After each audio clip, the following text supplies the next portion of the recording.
आज हम बात करने वाले एक ऐसे टर्म के बारे में जो हर म्यूचुअल फंड इन्वेस्टर्स के लिए जरूरी है, और वो है एक्सपेंस रेशियो।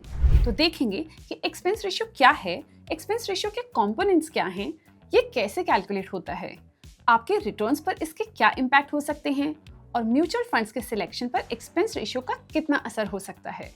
हाँ, एक सूटेबल इन्वेस्टमेंट के लिए सारी चीजों को जानना बहुत जरूरी होता है। चलिए शुरू करते हैं और सबसे पहले देखते हैं कि एक्सपेंस रेशियो क्या है। देखो, जब भी आप म्यूचुअल फंड में इन्वेस्ट करते हो तो बेसिकली आप पैसे किसी इन्वेस्टमेंट एक्सपर्ट को दे रहे हो मैनेज करने के लिए।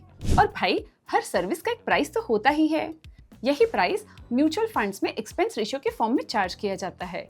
ये एक परसेंटेज होता है जो फंड हाउस यानी एएमसी आपके पैसों में से कट करती है अपने एक्सपेंसेस के लिए। बट ऐसे कौन से बड़े एक्सपेंसेस हैं जिनके ऊपर वीडियो बनाया जा रहा है, और ये इतने इम्पोर्टेंट क्यों हैं? अगर आप ऐसे सोच रहे हैं तो आप बिल्कुल सही सोच रहे हैं। एक्सपेंस रेशियो के अंदर काफी सारी चीजें आती है। चलिए देखते हैं कि इसमें क्या क्या इंक्लूडेड होता है।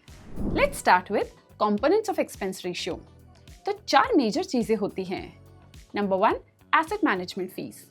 ये फीस फंड मैनेजर को मिलती है जो डिसाइड करता है कि आपका पैसा कहाँ और कैसे इन्वेस्ट करना है ताकि मैक्सिमम रिटर्न मिल सके। उसकी एक्सपर्टीज और डिसीजन मेकिंग स्किल्स के लिए ये फीस लगती है। Number 2, administrative cost.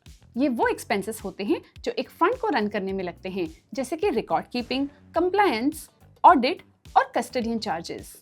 Number 3, registrar and transfer agent fees. ये एजेंसीज होती हैं जो इन्वेस्टर्स का डेटा मैनेज करती है, जैसे कि केवाईसी, स्टेटमेंट भेजना, अकाउंट अपडेट करना, etcetera. Number 4, marketing and distribution expenses. आपने टीवी पे म्यूचुअल फंड्स के एड्स देखे होंगे, या बैंक के आरएम ने कभी म्यूचुअल फंड रिकमेंड किया हो, उसका कॉस्ट भी इसी में आता है। इसको कहते हैं सेलिंग एंड डिस्ट्रीब्यूशन एक्सपेंसेस। अब देखते हैं कि इसका फॉर्मूला क्या है and how to calculate expense ratio. Formula simple है। Expense ratio is equal to total expenses of AMC divided by average AUM. यहाँ पर एक्सपेंसेस जो हमने अभी देखे उसका सम होता है। एयूएम क्या होता है ये सोच रहे हो? चलो समझते हैं।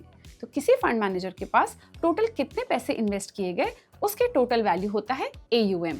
जैसे मान लो कि 1 लाख लोगों ने एक म्यूचुअल फंड में इन्वेस्ट किया और सबका मिला के टोटल पैसा बन गया है 5000 करोड़, तो वो 5000 करोड़ रुपए ही इस फंड का एयूएम होगा। वापस फॉर्मूला पर चलते हैं और देखते हैं कि एक्सपेंस रेशियो कैसे निकलता है।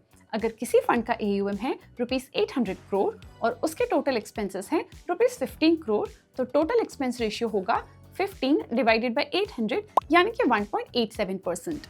आप शायद सोच रहे होंगे कि म्यूचुअल फंड की फीस आप देते कैसे हैं। ये पार्ट बहुत ही इंपॉर्टेंट है, इसीलिए सब कुछ छोड़कर इसी पर फोकस करना।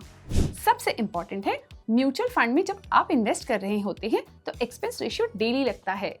बिल्कुल सही सुना आपने। अब मान लो आपने ₹10 लाख इन्वेस्ट किए किसी फंड एबीसी में 20 मई 2025 को, एंड 21 मई को फंड का वैल्यू ₹10,01,500 हो गया। अगर एक्सपेंस रेशियो 1% है तो डेली रिडक्शन होगा। इस केस में एक्सपेंस चार्ज आता है ₹27.4। कैलकुलेशन आप स्क्रीन पर देख सकते हैं। मतलब फंड हाउस हर दिन थोड़ा थोड़ा पैसा डिडक्ट करता है, चाहे आपका इन्वेस्टमेंट ऊपर जाए या फिर नीचे। जी हाँ, अगर पोर्टफोलियो नीचे जा रहा है या ज्यादा प्रॉफिट बना रहा है, एक्सपेंस रेशियो डिडक्ट होता रहेगा। सो अगर 22 मई को बड़ा क्रैश हुआ और आपके इन्वेस्टमेंट की वैल्यू ₹9,90,000 हो गई, उस पर भी उस दिन का चार्ज देना पड़ेगा। चलिए देखते हैं expense ratio and impact on returns. आपने सबसे सुना होगा कि choose mutual funds with lower expense ratio, लेकिन क्यों? इतना कुछ कॉम्प्लिकेटेड नहीं है। कम एक्सपेंस रेशियो मतलब कम फीस, एंड वही तो चाहिए सबको। नंबर से समझते हैं कैसे। एक्सपेंस रेशियो सीधा सीधा आपके रिटर्न्स को अफेक्ट करते हैं। जितना ज्यादा एक्सपेंस रेशियो होगा उतना कम आपको नेट रिटर्न मिलेगा। चलिए इसे एग्जांपल से समझते हैं। फंड ए का एक्सपेंस रेशियो है 0.5% और फंड बी का एक्सपेंस रेशियो है 2%। दोनों का एनुअल रिटर्न है 8% बिफोर द एक्सपेंसेस। तो नेट रिटर्न्स हुए fund A 8% minus 0.5% is equal to 7.5% and fund B 8% minus 2% is equal to 6%। अब अगर दोनों में ₹10 लाख इन्वेस्ट करो 10 साल के लिए, तो 10 साल बाद फंड ए में ₹19.32 लाख होंगे और फंड बी में अराउंड ₹17.91 लाख। क्या आप सोच रहे क्या फर्क है? ₹1,41,206 सिर्फ हाई एक्सपेंस रेशियो के चलते। एंड 20 साल में ये नंबर और बड़ा हो जाएगा। Can AMC charge any percent as expense ratio? बिल्कुल नहीं। सेबी ने इस पर लिमिट लगाई है। फंड कैटेगरी के हिसाब से अलग अलग लिमिट्स होती हैं। इक्विटी फंड्स यूजुअली ज्यादा चार्ज करते हैं कंपेयर टू डेट फंड्स। यहाँ आप देख सकते हैं म्यूचुअल फंड के चार्जेस की रेंज जो AUM और फंड के कैटेगरी के हिसाब से वेरी करती हैं। About ₹50,000 crore which is remaining asset. अगर फंड का AUM ₹0 to 500 करोड़ के बीच है तो इक्विटी फंड्स के लिए एक्सपेंस रेशियो की लिमिट है 2.25% और नॉन इक्विटी फंड्स के लिए 2%। जैसे जैसे AUM बढ़ता है एक्सपेंस रेशियो का लिमिट कम होता जाता है। ₹2,000 करोड़ से ज्यादा AUM होने पर ये 1.6% हो जाता है और ₹10,000 करोड़ के बाद तो हर 5,000 करोड़ के इंक्रीज पर टोटल एक्सपेंस रेशियो 0.05% कम होता रहता है।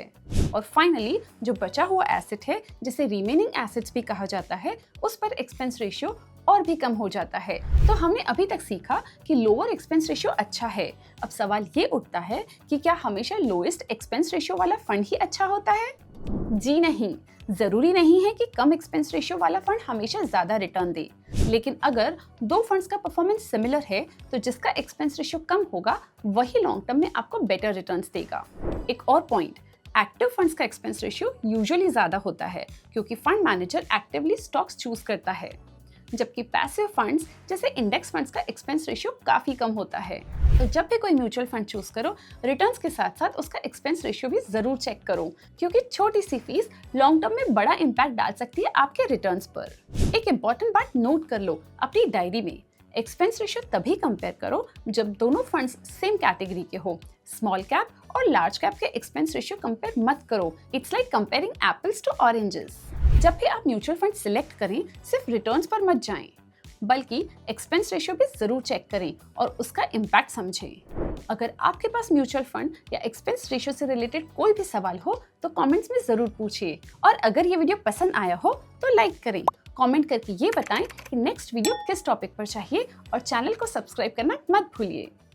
म्यूचुअल फंड निवेश बाजार के जोखिमों के अधीन है। योजना से जुड़े सभी दस्तावेजों को ध्यान से पढ़ें।